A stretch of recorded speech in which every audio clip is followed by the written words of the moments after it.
고전인문학 강좌를 기획하고 있는 정화막장의 연구원 김준입니다. 네, 저희 고전인문학 강좌를 재작년에 처음 시작할 때 첫 강의가 이제 메르키우스에 대한 청년분의 강의였었는데 황대문 선생님 그때 강의를 하셨던 말씀이 있습니다. 이탈리아 사람들은 비극을 만지거나 감상할 수가 없다.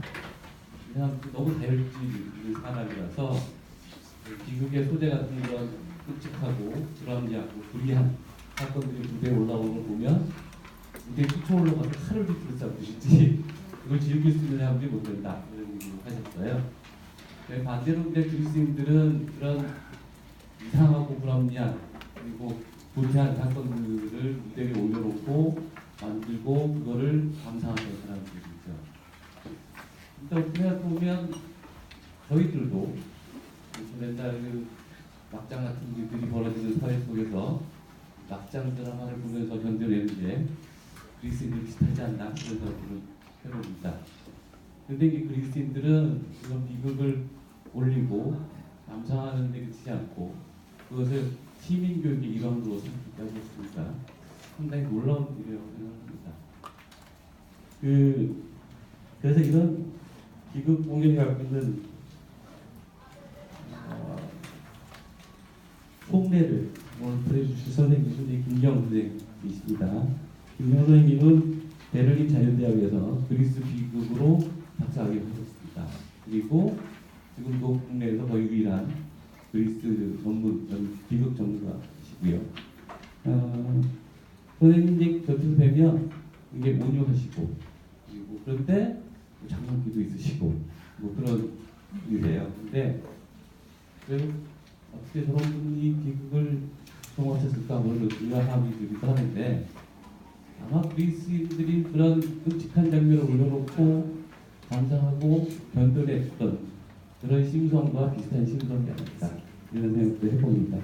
그래서 오늘 선생님이 좋은 강의를 해주실 텐데 여기 차분하게 진행을 하십니다. 근데 이제 또 가끔 가다가 알게 모르게 아재 개그를 해요. 그거를 알아들으시는 분들 굉장히 개그감각이 높으신 분입니다. 잘 들어보시고 좋은 강의 잘 들으시기 바랍니다. 근데 한 가지 양해 말씀을 드려야 할 게 저희가 그 준비하는 과정 착오가 생겨서 PPT를 쓰지 못하게 생겼습니다. 그래서 이 어려운 난관을 맞이하여 청중분들께서 모두의 집중력을 보여주시면 또 오히려 더 멋진 강의가 될 것 같습니다. 김경 선생님 모시겠습니다.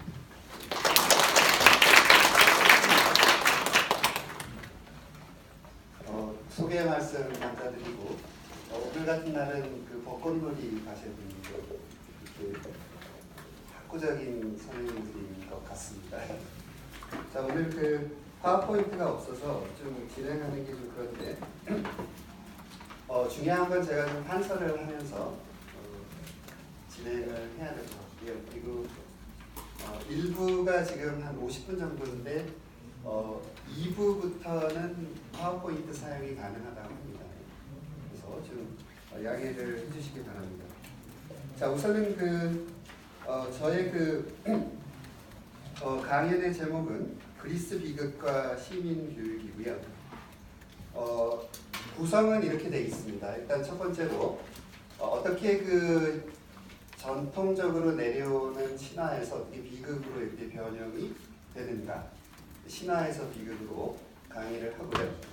그 다음에는 대디오니시아 제전에 대해서 좀 설명을 드리고, 그 다음에는 제가 세 작품을 뽑았습니다. 그래서 3대 비극신 각각 아이스킬로스의 자비로운 여신들, 그리고 소포클레스의 안티고네, 그 다음에 마지막으로 에우리피데스의 히폴리토스라고 하는 작품 세 작품을 사례로 들어서 도대체 시인은 어떤 메시지를 과연 주려고 했는가, 그리고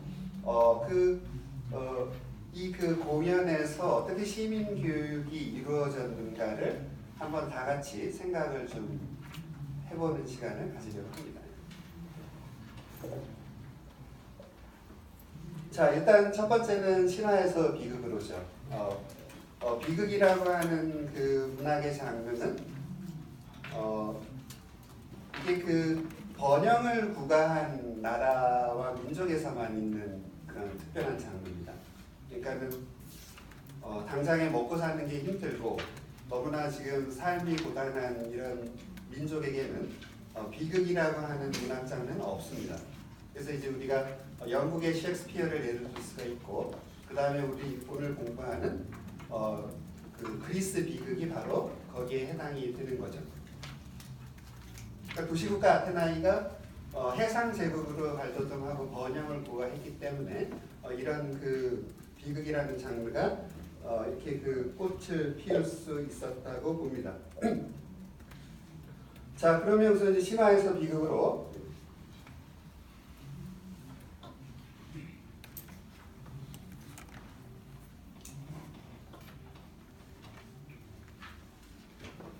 자, 신화에서 비극으로 해서 좀 생각을 해볼 점은 첫 번째로 일단 전통과 개혁의 긴장이 있다는 겁니다. 전통과 개혁의 긴장.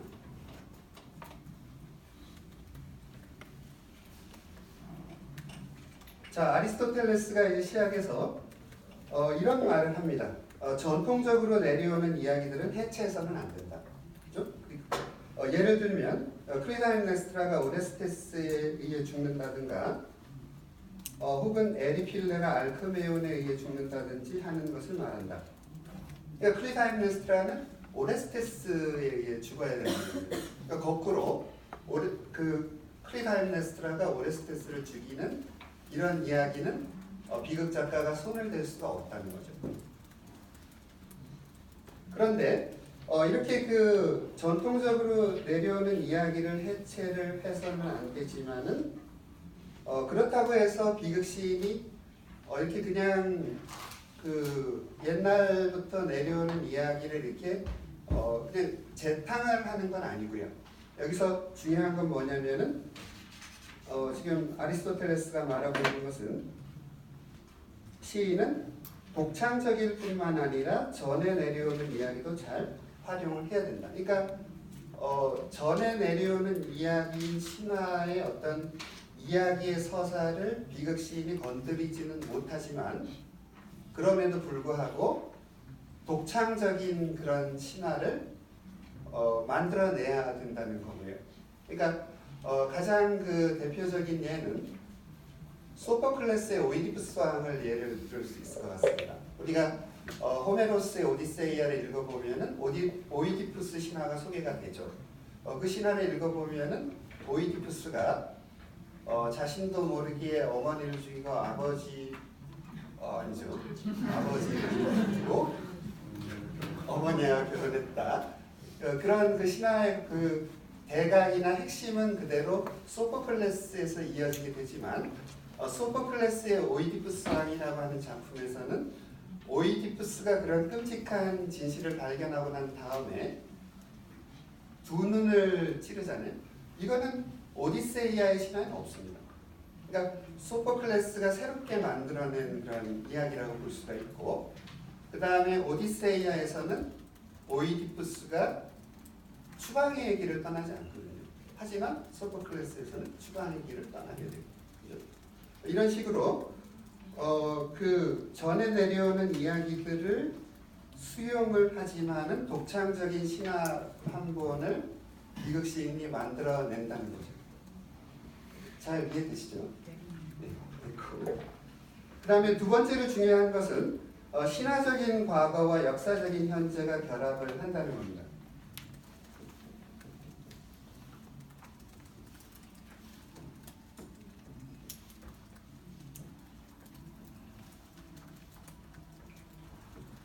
자, 그 전통적인 그 신화는 그 신화적인 과거에 해당이 되고, 아까 좀 전에 제가 말씀드린 것처럼 비극 시인은 이제 개혁을 하게 되는데, 여기서 그 단순히 그 전에 내려오는 신화를 그냥 재탕하는 것이 아니라 그 당시 그 도시국가 아테나의 시민들이 겪었던 역사적인 경험, 대표적으로 이제 페르시아 전쟁 같은 게 있죠. 그 다음에 민주주의의 발전. 안 하세요? tek놀로지의 발전, 그 다음에 세 번째로 소피스트 운동 같은 게 있습니다. 그러니까 단순히 그 이야기를 재탕하는 것이 아니라 그 리사이클링을 할 때 그 당시에 어떤 그 관점을 반영을 한다는 게 상당히 중요한 거죠. 그렇게 함으로써 어떤 시대 정신을 구현하는 그런 캐릭터를 또 만들어내는 거거든요. 대표적인 경우가 이제 오이디푸스 왕이라고 볼 수가 있잖아요. 그러니까 자신을 파멸로 몰아가는 진실조차도 끝까지 추구하면서 모든 것을 드러내는 탐구의 화신으로 일으키죠. 시대 정신을 잘 보여주고 있습니다. 자, 역사적인 경험을 반영하고 그리고 그 민주주의 관점에서 전통 신화를 재해석하는 것, 이것도 상당히 중요하죠. 그래서 오이디푸스 왕을 우리가 읽어보면 오이디푸스 왕이라고 하는 존재는 과거의 어떤 왕정 시대의 왕인 사람으로 보이지가 않고 작품을 꼼꼼하게 읽어보면 상당히 민주주의의 어떤 그런 사고방식을 갖고 있거든요. 아주 공평무사한 정신이라든가 그런 것들을 잘 보여주고 있습니다. 자, 그 다음에 세 번째로는 주로 이제 비극 작품의 영웅들은 호메로스 서사시의 영웅들이고요. 여러분들이 이미 그 일리아스의 아킬레우스와 그 다음에 오디세이아의 오디세우스 작품 영웅들을 잘 알고 계실 텐데 보면은 이들 영웅들은 좀 상당히 개인적인 그 명성과 명예에 굉장히 집중을 많이 해요. 그러니까 공동체적인 가치와 좀 어울리기가 좀 어렵습니다. 그래서 그리스 비극은 그 당시가 이제 민주주의가 발전한 시기였고, 그래서 이렇게 그 민주주의라고 하는 공동체의 가치에 잘 적응을 못하는 그런 영웅들이 등장하게 되고요. 그래서 그런 영웅들이 이제 몰락을 하게 되고, 하지만 몰락하는 과정에서 너무나 고귀한 모습을 보여주기 때문에 또 다른 어떤 우리의 리더로서의 가능성을 또 우리가 보게 된다는 거죠. 그래서 이 그 비극 작품에서는 영웅의 위대성과 도시국가 공동체 그 가치의 그런 갈등이 있다는 겁니다. 자, 그러면 이런 그 신화에서 비극으로 변형이 되었을 때 상당히 그 우리가 중요한 주제들을 우리가 좀 생각을 해볼 수가 있습니다. 그래서 첫 번째로는 들어오세요. 그 신의 섭리와 인간의 지식, 그 다음에 운명과 자유의지, 그리고 휘브리스와 네메시스, 그리고 복수의 정의라고 하는 게 있죠. 특히 이제 복수의 정의 같은 경우는 오레스테아 3부작의 가장 핵심적인 주제라고 볼 수가 있잖아요.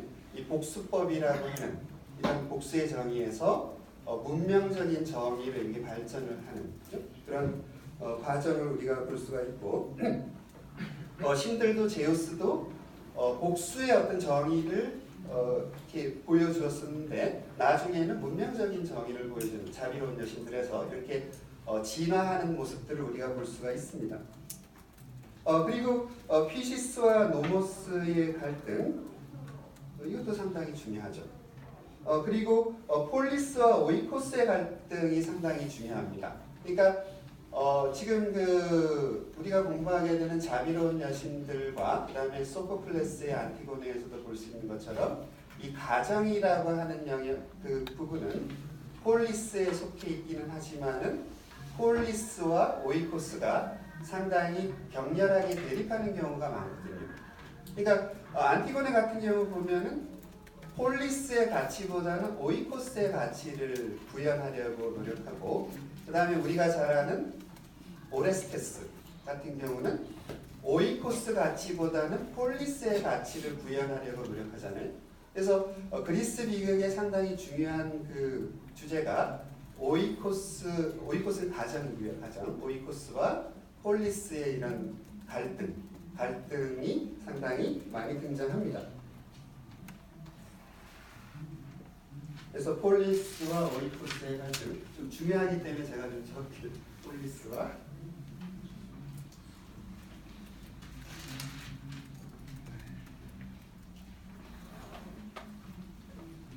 자, 그다음에 중요한 거는 이 젠더의 갈등이 등장하죠. 우리가 이제 오데스티아 3부작 때 읽어보면은 클리하이메스트라가 아내가 트로이아 정복을 마치고 돌아온 아가멤논을 이제 도끼로 찍어서 이렇게 죽이고, 그리고 이런 그 젠더 간의 갈등. 소포클레스의 안티고네에서도 보면은 이 크레온과 안티고네의 어떤 그런 젠더 간의 갈등, 그죠? 가장 대표적인 거는 이제 에우리피데스의 메데이아라고 볼 수가 있죠. 그러니까 배신한 남편에게 복수하기 위해서 자신과 남편 사이에서 태어난 아이들까지 죽여서 복수하는 그런 메데이아 캐릭터를 보면 이 그 오이코스 내에서 남편과 아내 또는 이런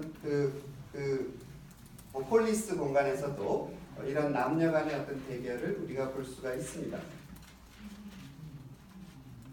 그 다음에 중요한 게 이제 통과 의례가 상당히 강조가 됩니다. 우리가 세 번째 작품에서 공부하는 휘폴리토스라고 하는 작품을 보면 이 그 휘폴리토스는 굉장히 그 순결을 중시하는 그런 이제 곧 성년이 되어가는 그런 그죠? 소년이거든요. 이 그 휘폴리토스를 보게 되면 휘폴리토스는 극단적이죠. 왜냐하면 그 성을 완전히 거부합니다. 섹스를 완전히 거부하고 오로지 순결만을 중요시하게 여기면서 아프로디테 여신을 무시하고 아르테미스 여신만을 존중하거든요. 이렇게 우리가 이제 그 성년이 되면서 중요한 과제가 통과 의례고 이런 어떤 그 순결과 성이라고 하는 걸 잘 조화를 시켜야 되는데 휘폴리토스는 그걸 못하는 거죠. 못하고 결국은 파멸을 하게 됩니다. 그 다음에 중요한 것이 통치자의 조건 같은 경우. 이거는 이제 소포클레스의 그 안티고네를 읽어보면은 크레온이라고 하는 그죠 테베의 왕이 상당히 폭군의 모습을 보여주고 있잖아요. 그래서 통치자라면은 어떤 조건을 갖고 있어야 하는가를 또 우리에게 알려주기도 합니다. 그리고 헬라스와 이방의 대조, 비이성적인 감정의 힘, 전쟁의 참상 등등 여러 그 중요한 그런 비극의 주제들이 있는데요. 무엇보다 중요한 건 뭐냐면 어떤 그 학자분은 또 이렇게 강조를 하셨어요. 그리스 비극을 논할 때 종교와 정치를 빼고는 논하지 마라. 이렇게 굉장히 일가를 하셨는데 물론 정치와 종교도 중요한 부분이 있습니다. 사실은. 하지만 그리스 비극은 대체로 물론 정치적인 측면 무시할 수가 없죠. 예. 하지만은 무엇보다도 윤리적이라고 하는 부분 거기에 초점이 맞춰져 있다는 게 상당히 중요해 보입니다. 우리가 그 아리스토텔레스의 비극의 정의도 보면은 비극이란 무엇인가요? 진지한 행위를 모방하는 거거든요. 여기서 이 진지하다라고 하는 게 뭐냐면 어떤 그 열의를 가지고 보통 사람들이 구현하지 못하는 상당히 높은 가치를 구현하는 그죠? 그 행위를 말하거든요. 자, 그래서 주로 이제 어떤 도덕적인 가치와 상당히 많이 연관이 되어 있다. 물론 그렇다고 해서 제가 종교가 없다 이거는 아니에요. 있습니다. 있기는 있고 그리고 정치적 있죠. 좋습니다. 하지만 대부분의 그 그리스 비극의 작품들 대부분이 하는 게 좀 웃기네요. 왜냐하면 33편밖에 전해지고 있지 않은데 좀 웃기는 얘기지만 어쨌든 어떤 그 도덕이나 윤리에 굉장히 초점이 맞춰져 있다라는 점을 한번 강조를 하고 싶습니다. 자, 이런 면에서 시민 교육의 그 초점이라고 하는 것이 어떤 정치적인 프로파간다를 어떤 그 제시하는 것도 아니고 그리고 어떤 신을 경배해야 된다. 종교적인 어떤 그런 교조적인 그런 것도 아니고 그것보다는 오히려 어떤 윤리적이고 도덕적인 문제를 이렇게 그 디오니소스 극장에서 교육을 하려고 했던 것이 아닌가라는 생각을 하게 됩니다.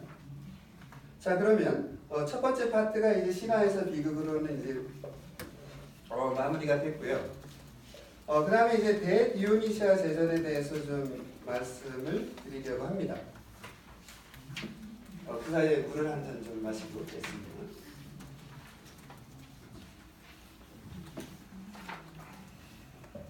자, 비극의 기원과 발전을 좀 생각을 해봐야 되는데 그리스 비극의 그 기원에 있어서 가장 중요한 두 가지 요소는 하나가 디티람버스죠. 디티람버스.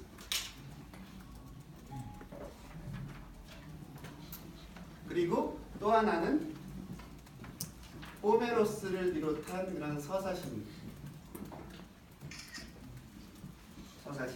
네. 그래서 그리스 비극은 당연하게 디오니소스 신을 찬양하는 그런 거죠. 제2에서 이제 시작을 하게 된 것이고요. 근데 물론 이제 디티람버스에서 시작을 하기는 했지만 어느 시점에서 호메로스 서사시, 즉 영웅 신화가 들어오게 돼. 이게 상당히 중요합니다. 그래서 이 전과는 우리가 이제 그 헤로도투스의 역사를 읽어보면은 이런 내용이 나와요. 5권 67장을 우리가 읽어보게 되면 그 시키온이라고 하는 도시국가에 클레이스테네스라고 하는 그런 창주가 있었다는 거예요. 근데 이분이 어떤 그 행위를 했냐면은 디티람보스 이렇게 그죠?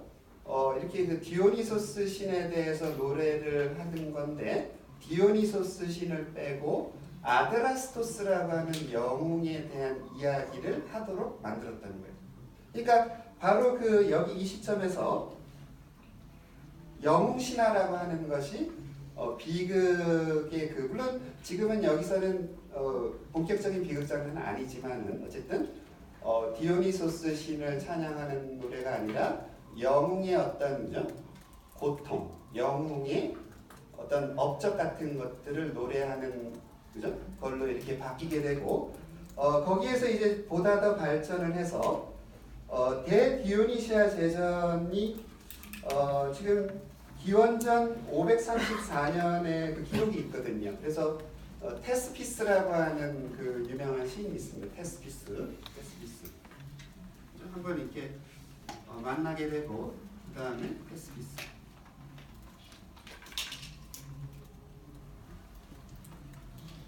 자, 테스피스는 기원전 534년에 대디오니시아 제전에서 우승을 했다고 합니다. 근데 이분이 되게 중요한 이유가 뭐냐면 첫 번째 배우라고 하는 거를 도입했다는 게 상당히 중요합니다. 첫 번째 배우. 그게 뭐냐면 원래 그 그리스 비극의 본격적인 그 이전의 우어 그리스 비극은 이게 좀 합창단 비슷했거든요. 그러니까 이를테면 바하의 뭐 칸타타 같은 그런 모습이었는데 테스피스라고 하는 사람이 이 합창단을 지휘하면서도 합창단에 대해서 반응을 하는 첫 번째 배우를 만들었습니다. 이게 상당히 중요하죠. 그래서 그렇게 함으로써 어떤 집단과 개인 사이의 어떤 이런 대화식의 어떤 것이 가능해지게 된 거예요. 그래서 첫 번째 배우를 도입해서 디알로고스라고 하는 형식이 도입이 됐다. 그리고 합창단은 집단을 의미하고 그 다음에 첫 번째 배우는 주로 영웅이라든지 어떤 개인을 의미하면서 서로 이렇게 대화하는 방식의 어떤 상호작용이 생겨나게 되었다는 거죠. 이 그 중요한 발전의 시점이 된 거라고 볼 수가 있고요. 그 다음에 두 번째 배우는 아이스킬로스가 도입을 했고 세 번째 배우는 소포클레스가 도입을 했습니다. 그래서 우리가 이제 아리스토텔레스 시약을 읽어보면 그런 내용이 나와 있는데 제가 왜 이 부분을 좀 강조를 하고 있는 거냐면 배우가 도입되었다는 것은 어떤 의미일까요? 이게 그리스 비극에서 한 명의 배우가 두세 가지 역할을 하게 되거든요. 그러니까 두 번째 배우, 세 번째 배우가 도입이 되면서 그만큼 캐릭터, 그죠? 등장인물들의 수가 늘어나게 되고 그렇게 됨으로써 그리스 비극은 처음에 어떤 종교적인 의미에서 벗어나서 굉장히 세속적인 어떤 발전을 하게 되었다는 거죠. 그게 무슨 뜻이냐면은 사회 내에서의 어떤 남성과 여성의 갈등이라든지, 그죠? 그리고 가족 내에서의 남편과 아내, 그죠? 그 다음에 아버지와 아들, 딸과 아버지 이런 식으로 여러 가지의 어떤 그 갈등들이 드라마화 될 수 있었다는 겁니다.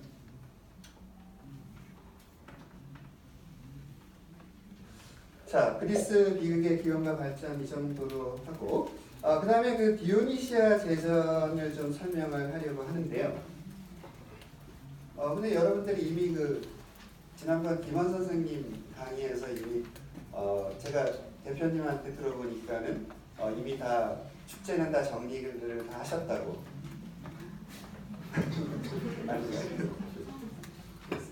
자, 지금 잠깐 디오니소스 대디오니시아 제전.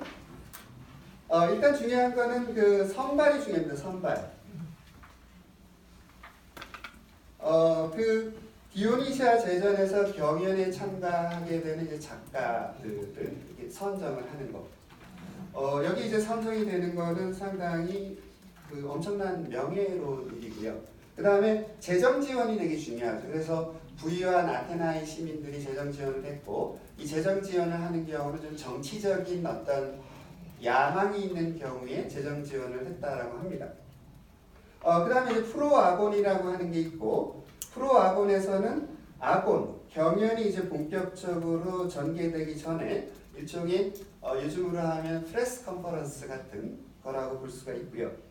그 다음에 그 디오니소스 신상이 이제 도착을 합니다. 디오니소스 신에 도착을 하시는 거죠. 그렇게 되면 이게 축제 전야제가 되면서 이제는 완전히 파티가 이제 파티를 하게 되는 거고, 그 다음날 행렬이 이루어지고, 그 다음에 그 집회를 하게 돼요. 그러고 난 다음에 그날 그 축제 그 첫날 그 오후 일정에 디티람보스 공연이 있고, 그 다음날 일정이 바로 희극 공연을 하게 되고요. 여기서도 보면 5명의 희극 작가가 서로 경쟁을 하고, 그 다음에 하이라이트는 이제 그 3일째부터 비극 공연이 경연을 시작을 하게 되는데, 3명의 비극 시인이 서로 경쟁을 하면서 한 명의 비극 시인이 4부작을 무대에 올립니다. 그래서 이 비극 경연이 대디오니시아 제전의 가장 핵심적인 부분이라고 볼 수가 있고요. 그런 다음에 심사를 하게 되는데, 심사 부분이 좀 상당히 재밌습니다. 그 심사위원이 한 10분 정도 되는데, 우승작이라고 생각하는 그 작가의 이름을 도자기 파편에다가 적어서 이렇게 단지 안에 넣게 되고요. 근데 상당히 재밌는 게 뭐냐면은 10개의 표를 다 뽑아서 이렇게 우승자를 가리는 것이 아니라 5명, 5표만 뽑아서 이렇게 우승작을 가리게 되거든요. 그래서 우승작이라고 하는 건 뭐 금운동입니다. 왜냐면 뭐 3명의 비극시인이니까. 그래서 뭐 경연에서 졌다고 해서 그렇게 기분 나쁠 것 같지도 않아요. 왜냐면 그 표를 다 열면 내가 우승을 했을 텐데라고 생각할 수도 있고, 모르겠어요. 너무 지나치게 경쟁적이라서 이런 좀 경쟁을 완화시키려고 하는 건지 모르겠지만, 근데 이제 상을 받는 걸 보면 뭐 괜찮다라고 생각할 것 같아요. 상이라고 하는 게 뭔가요? 그냥 이렇게 뭐 화환 같은 거 하나 그냥 딱 머리에다 걸치는 거예요. 그래서 꼭 1등을 할 필요는 없는 이런 생각을 할 수가 있습니다.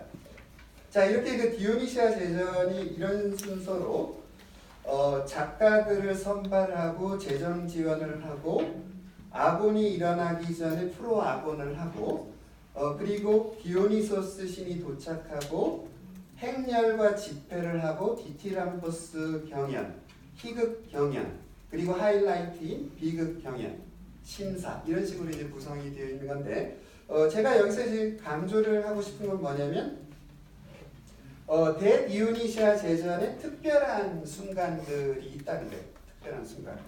이 부분이 상당히 중요한데 소개를 하자면 비극 공연이 시작하기 전에 10명의 장군들이 신에게 헌주를 하고 맹세를 하고 이들이 심사위원으로 자리를 하게 된다는 거예요. 그러니까 좀 이해가 되지 않는 심사위원이 장군? 전방을 비워두고 무슨 장군이 여기 극장에 와서 그래서 이 10명의 장군들이 신에게 헌주하고 맹세를 하고 심사위원으로 자리를 한다. 그 다음에 두 번째 그 당시 이제 도시국가 아테나이는 해상 제국이었잖아요. 그래서 델로스 동맹을 여러분들 아실 겁니다. 그래서 많은 그 아테나이의 제국에 소속된 그 회원 도시들이 조공을 바쳤는데 이 조공을 오케스트라에 이렇게 전시를 했다는 거예요. 오케스트라의 전시. 그죠? 그 다음에 세 번째로 국가 유공자들이 시민들 앞에서 거명이 되고 화관 등을 이렇게 수여를 했다. 국가 유공자들. 그리고 마지막으로 전쟁에서 전사한 자들의 아이들을 무대로 불러 세웠고 그리고 이들 그 고아들이 성년이 되었을 때는 국가에서 무장을 제공했다는 겁니다. 그러니까 비극 공연이 시작되기 전에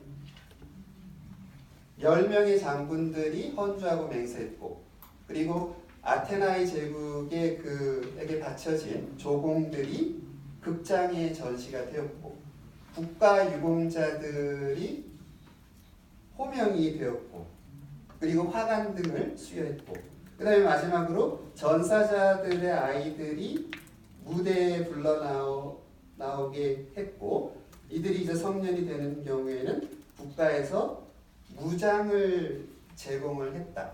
이러한 특별한 순간들이 있었는데 이게 도대체 어떤 의미일까 하는 것이 상당히 중요한 부분이라고 볼 수가 있습니다.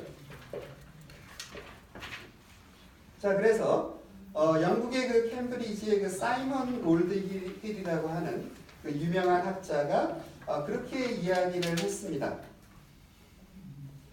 지금 이 그 특별한 순간에서 우리가 볼 수 있는 것처럼 대디오니시아 축제라고 하는 것은 시민적 또는 공민적 제도로서의 연극 축제라고 볼 수가 있고요.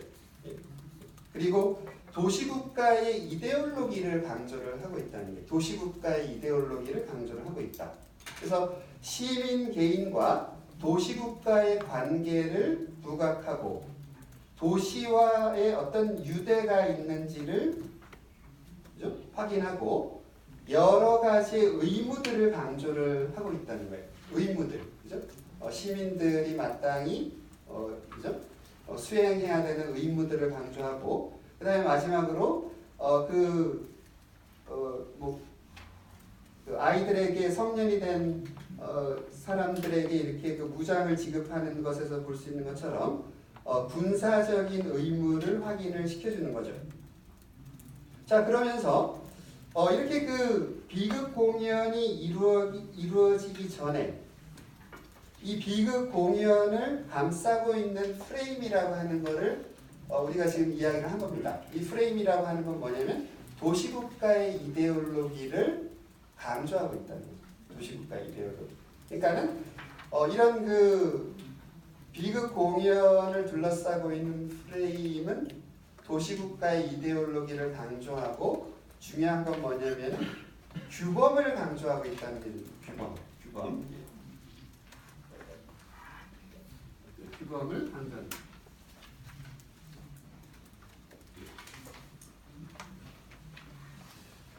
자, 그런데 실제 우리가 비극 작품을 읽어보면은 비극 작품의 내용은 어떤가요? 오히려 규범을 위반하는 내용들이 나옵니다. 그러니까 이렇게 이 특별한 순간들이 비극 공연을 감싸면서 규범을 강조하고 있지만 실제 그 안에 있는 그 비극 공연들, 비극 작품들의 내용들은 오히려 규범들을 위반하는 거하고 관련이 되어 있다는 거예요. 그래서 여기 위반이라고 쓸 수가 있는 거예요.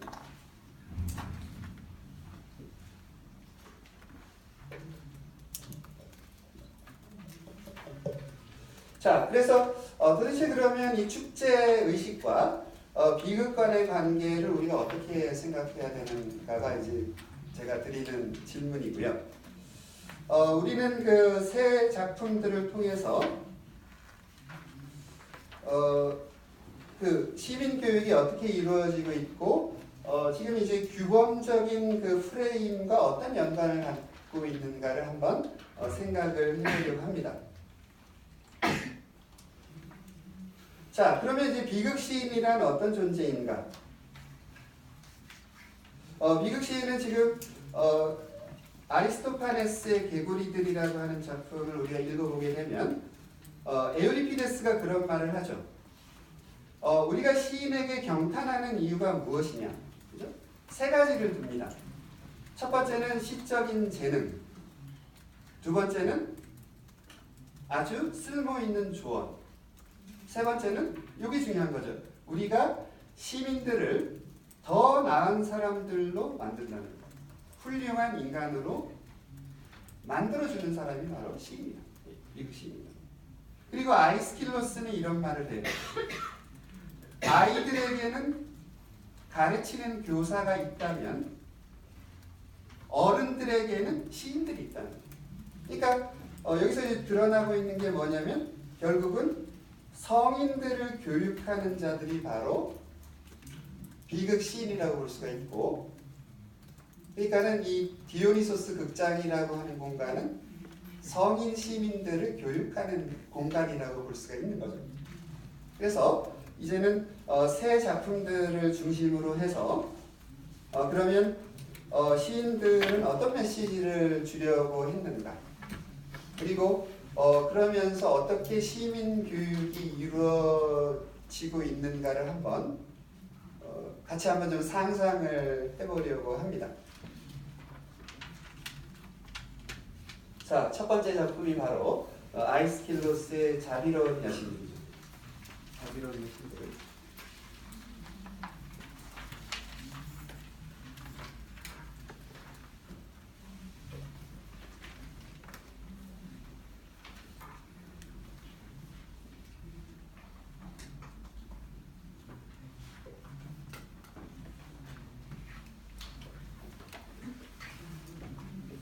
여기 지금 선생님들께서는 다 오레스테이아 3부작은 다 지금 읽고 오신 건가요? 정리를 이미 끝마치고 축제도 다 파악했고 맞죠?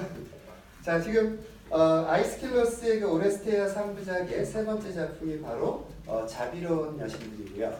일단 이 오레스테이아 3부작의 어떤 역사적인 배경을 잠깐 살펴보려고 합니다. 지금 기원전 462년에 페리클레스와 에피알테스가 급진적인 개혁을 했습니다. 기원전 462년. 그래서 그 시민이 입법과 사법과 행정의 주체가 되었습니다. 그리고 또 하나 아레오파고스라고 하는 귀족 협의체를 해체하고 아레오파고스 그러면서 물론 해체가 완전히 된 건 아니고요. 아레오파고스는 살인, 친족 간에 일어난 살인을 재판하는 기능만 남겨두었습니다. 아레오파고스.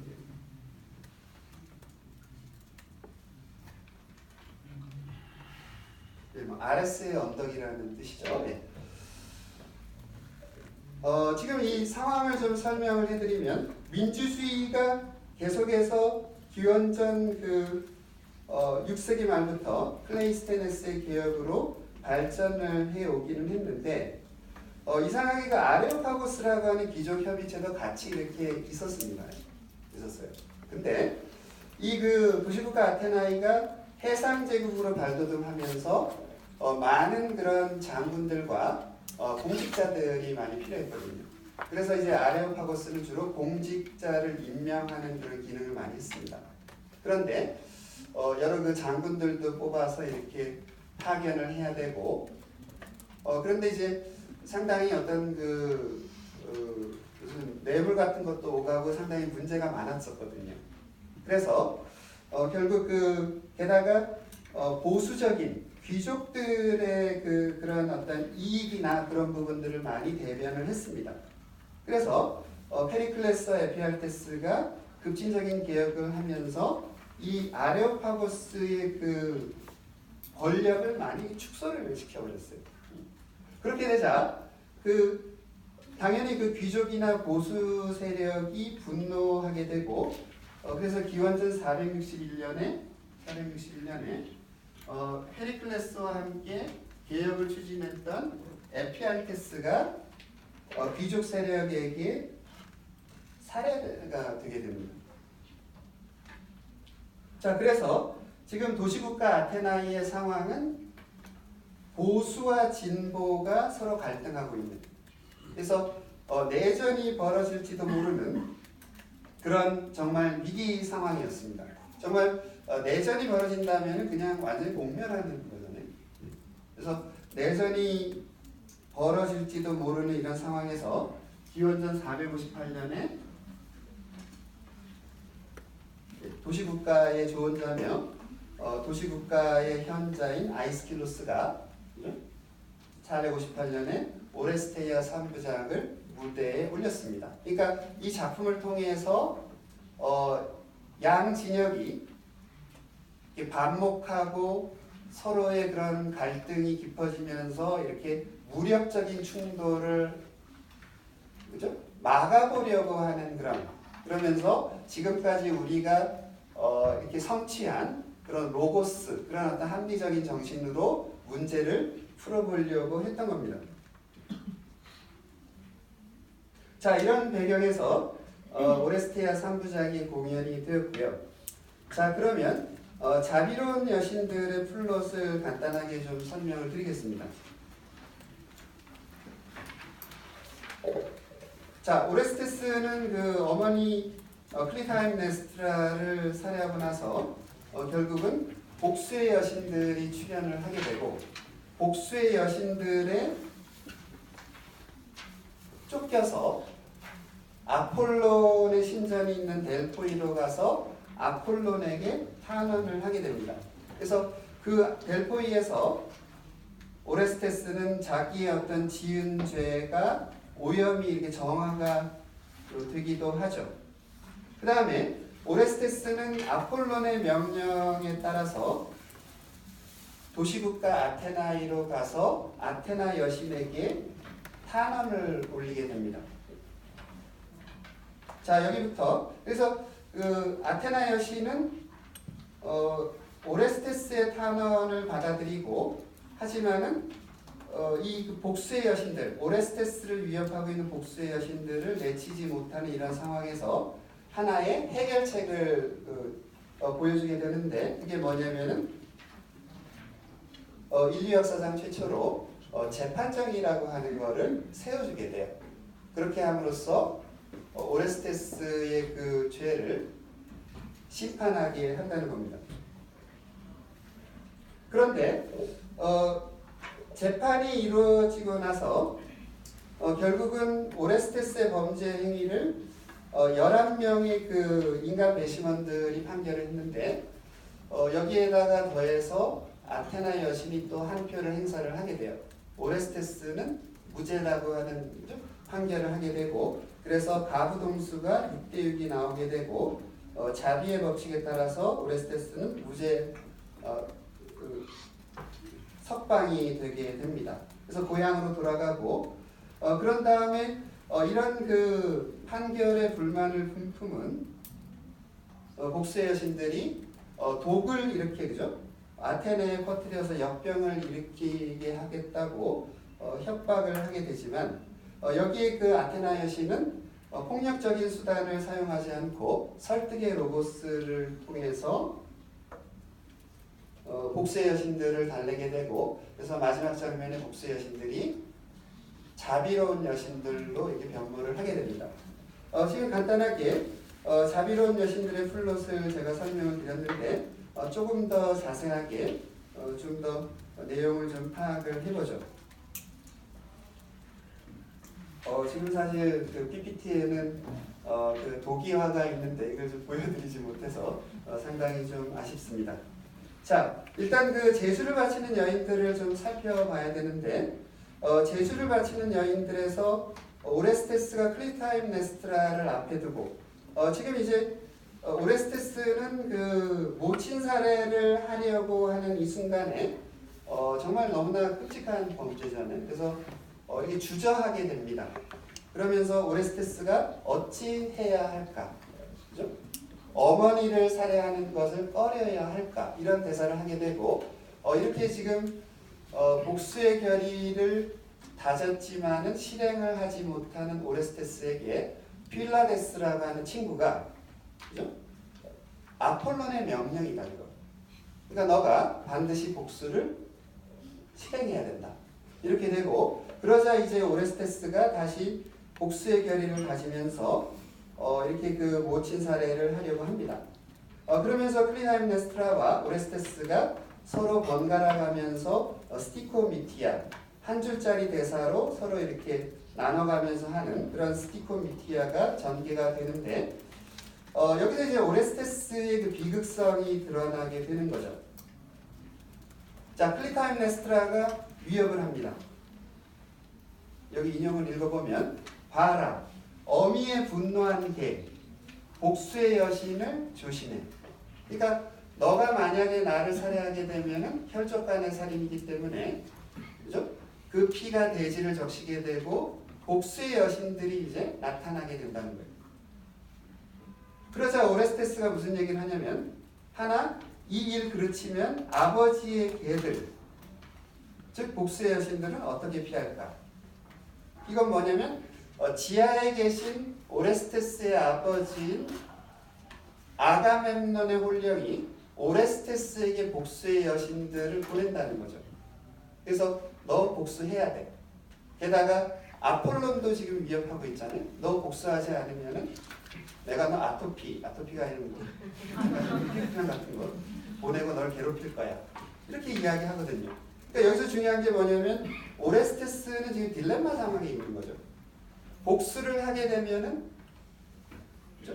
모친 살해를 하게 되면은 복수의 여신들의 추격을 받고, 그리고 복수를 하지 않고 지연하게 되면 아폴론이 자신을 괴롭히고, 게다가 지하에 계신 아가멤논의 혼령이 자신에게 또 복수의 여신들을 보낸다는 겁니다. 약간 복수의 여신들이 좀 복잡해요. 자, 이게 바로 제주를 바치는 여인들에서 우리가 확인할 수 있는 오레스테스의 비극성이라고 볼 수가 있죠. 이러지도 저러지도 못하는 딜레마 상황에 놓여 있고, 그래서 결국은 오레스테스가 복수를 하게 됩니다. 자, 그렇게 됨으로써 중요한 게 뭐냐면 여기서 오레스테스의 그 모친 사례로 인해서 결국은 어떻게 됐나요? 신들 사이에서의 갈등으로 번지게 되고요. 그러니까는 아폴론이라고 하는 신신들, 그죠? 신신, 새로운 신이라는 뜻이고, 그 다음에 복수의 여신들이라고 하는 구신들이 서로 이렇게 전면적으로 갈등을 하게 되는 겁니다. 자, 이렇게 제주를 바치는 여인들에서 이런 그 갈등이 표면화되었고, 그 다음에 그 자비로운 여신들로 가서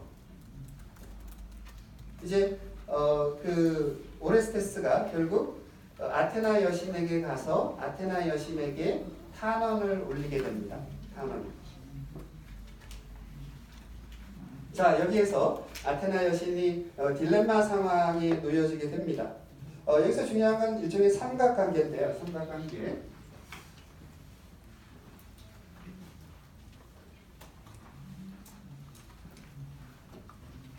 자, 여기 아테나 여신이 있고, 그 다음에 오레스테스가 있습니다. 자, 오레스테스는 아폴론의 명령에 따라서, 그죠? 이렇게 아테나 여신에게 탄원을 하고 있는 거죠. 하지만 모친 사례를 범했기 때문에 오레스테스를 복수의 여신들이 지금 추격하고 있습니다.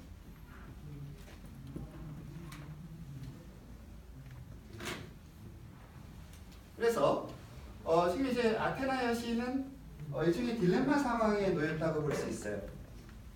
그러니까 오래된 신이고 존경받는 신인 복수의 여신들을 이렇게 요구를 무시할 수도 없고, 그리고 아테나 여신의 말만 따나 무해한 탄원자로 나한테 온, 그리고 그 아테나 여신들 신신에 속하잖아요. 아폴론과 같은, 그죠? 신신에 속하는데, 그래서 오레스테스를 복수의 여신들에게 넘겨줄 수도 없죠. 그죠? 그리고 복수의 여신들의 그런 요구를 무시할 수도 없는 이런 딜레마 상황에 아테나 여신이 놓이게 되는 겁니다. 그래서 지금 아까도 제가 말씀드렸던 것처럼 신신과 무신 사이의 그 갈등이 오레스테스의 그 범죄 행위로 일어나게 되었고, 그죠? 그래서 아테나 여신은 이러지도 저러지도 못하는 이런 상황에서 결국은 어떤 해결책을 내놓게 되냐면, 결국 아레오파고스라고 하는 법정을 처음으로 이렇게 만들고, 이 아레오파고스 법정에서 오레스테스의 범죄 행위를 심판하게 한다는 겁니다. 그래서 여기 인용문을 읽어보면 이곳 아레오파고스 위에서 밤낮으로 타고난 공포와 함께 존경을 가지고 시민들이 부정한 짓을 저지르지 못하게 하리라. 그 다음에 무정부도 아니고 독재도 아닌 정체를 존경하고 유지하는, 즉 민주주의를, 그죠? 말하는 건데, 그리고 외경의 대상을 도시에서 완전히 추방하지 말라고 시민들에게 조언하는 바이다. 그래서 타고난 공포와 존경, 상당히 그 중요한 도덕적인 원리죠. 우리가 두려움이나 어떤 공포가 없다면은 범죄 행위들이 상당히 많이 일어날 거 아니에요. 그래서 지금 이제 아테나 여신은 공포와 존경이라고 하는 도덕적인 원리를 강조하고, 그 다음에 또 하나 중요한 건 무정부도 아니고 독재도 아닌 민주주의를 강조하고 있는 겁니다. 그러니까 여기서 이 아테나 여신의 연설은 일종의 그 도시국가 아테나의 어떤 그 도시국가 헌장이라고 볼 수가 있는데, 아레오파고스라고 하는 법정을 최초로 세워주면서 도시국가 아테나이가 시민 그 민주국가이면서 법치국가라고 하는 점을 여기서 강조를 하고 있는 겁니다. 자, 그런데 여기서 굉장히 그 흥미로운 부분은 뭐냐면, 그 오레스테스의 심판을 복수의 여신들이 아테나 여신에게 이렇게 위임을 하고 난 다음에 복수의 여신들이 결박의 노래라고 하는 그 코러스의 노래를 부르게 됩니다. 이 부분 상당히 중요한데, 어떤 말씀을 하시냐면은 무서운 것이 쓸모 있고 두려움이 영혼을 감시하며 앉아 있는 드높은 장소가 있다네. 그러니까 지금 이제 그 복수의 여신들은 도덕적인 원리로서 이 공포라고 하는 것을 강조를 하고 있는, 두려움이라고 하는 것. 두려움. 그 다음에 찬양하지 마라. 무정부의 삶도 폭정 아래의 삶도 중용에게는 만물 가운데 신이 우월한 지위를 주셨나니 하면서 지금 이제 무정부도 아니고 폭정도 아닌 중용, 바로 민주주의를 지금 강조를 하고 있습니다. 그러니까 이런 그 복수의 여신들의 그 노래를 들어보면 지금 그 다음에 아테나 여신이 그 연설을 할 때 복수의 여신들의 두 가지 가르침, 두려움과 존경심이라고 하는 도덕적인 원리, 그죠? 그리고 무정부와 독재의 양극 극단을 피하라는 중용이라고 하는 그 민주주의라고 하는 정치적인 원리. 이걸 이미 복수의 여신들이 노래했거든요. 그러니까 아테나 여신은 뭐냐면은 이런 복수의 여신들의 도덕적인 원리와 정치적인 원리를 받아들여서 오래된 신과 새로운 신 사이의 갈등을, 그죠? 해결하고 있는 겁니다. 여기서 바로. 그래서 복수의 여신들은 이 그 보수 세력이라고 볼 수가 있고, 보수 세력. 그 다음에 그 아테나와 아폴로는 좀 새로운 신이고 진보 세력이라고 볼 수가 있거든요. 그러니까 이런 지금 그 우리가 역사적인 배경에서도 살펴본 것처럼 보수와 진보가 골이 너무나 깊어져서 정말 내전의 위기에 있는 상황이고, 정말 내전을 하게 되면 어떻게 되나, 이 도시국가 아테나이가 그렇게 번영을 구가했는데 결국은 완전히 공멸하게 되는 거죠. 그만큼 내전이라고 하는 건 너무나 무서운, 그죠? 파괴적인 것입니다. 그래서 여기서 지금 아테나 여신은 오래된 신들과 새로운 신들을 서로 이렇게 오레스테스의 그런 모친 사례로 인해서 이제 갈등을 하게 되었는데, 이런 갈등을 해결하는 그런 모습을 보여주게 되는 겁니다. 자, 또 하나, 그럼에도 불구하고 복수의 여신들은 그 오레스테스의 석방에 무죄판결에 분노를 하게 되고, 이렇게 되자 그 자신의 그 독을 터뜨려서 도시국가 아테나에게 역병이 번지게 하겠다, 이런 그 위협을 하게 되거든요. 아테나 여신이 누굽니까? 전쟁의 여신인데 전쟁의 여신을 이렇게 덤빈다라고 하는 게, 그리고 아테나 여신은 그 제우스 신이 뿌리는 그런 번개들이 이렇게 이제 모여 있는 그런 창고 열쇠도 갖고 있거든요. 정말 복수의 여신들이 겁도 없이 덤볐다가 아주 그냥 뭐가 될 텐데, 그럼에도 불구하고 이런 상황에서 아테나 여신의 그 대응이 상당히 중요한데요. 아테나 여신은 폭력적인 방법을 사용하는 것이 아니고 설득의 로고스라는 것을 사용하면서 복수의 여신들을 달래게 됩니다. 그래서 복수의 여신들에게 이런 말을 하죠. 여기 인용문, 설득의 여신이 지닌 놀랄만한 힘을 당신이 공격한다면 내 말의 애무에 매혹이 되어 황홀하게 되리라. 그러니까 이 설득의 로고스라고 하는 것이, 그죠? 것으로 복수의 여신들이 황홀하게 된다. 얼마나 그 당시 아테나의 시민들이 이 로고스라고 하는 것, 설득의 로고스의 강력한 힘을 얼마나 신뢰했는지를 우리가 알 수가 있습니다. 자, 그렇게 됨으로써 복수의 여신들이라고 하는 너무나도 부정적인 에너지가, 그죠? 결국은 긍정적인 에너지, 자비로운 여신들로 이렇게 변모를 하게 되면서 그 당시 그 오레스테아 선부작의 마지막 장면은 상당히 인상적이었을 것 같아요. 정말 그 관객들, 그 시민들이 이렇게 그 복수의 여신들이 자비로운 여신들로 변모하면서 이 자비로운 여신들이 우리의 번영을 위해서, 그죠?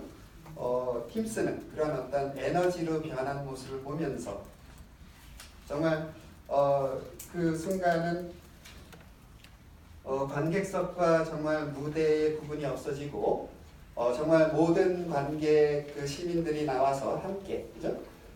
정말 선진조국의 그 찬란한 미래를 향해서 행진하는 걸로 끝나지 않았을까, 이렇게 상상을 해봅니다. 자, 여기 지금 제가 설명을 드렸는데 결국은 그 아테나 여신의 딜레마를 해결하는, 진보와 보수를 서로 이렇게 봉합하는, 그죠? 그리고 폭력적인 수단을 사용하는 것이 아니라 문명적인 어떤 로고스를 사용하면서 상대를 이렇게 설득하는 이런 모습들. 그러니까 오레스테아 3부작을 쓴 아이스킬로스는 정말로 내전이 정말 벌어질지도 모르는 일촉즉발의 그런 상황에서, 그죠? 결국은 우리가 성취한 이 로고스라고 하는 합리성, 그죠? 이성을 통해서 문제를 해결하는 그런 모습. 그리고 그렇게 함으로써 정말로 정치라고 하는 게 무엇인가를 이 작품은 보여주고 있는 겁니다.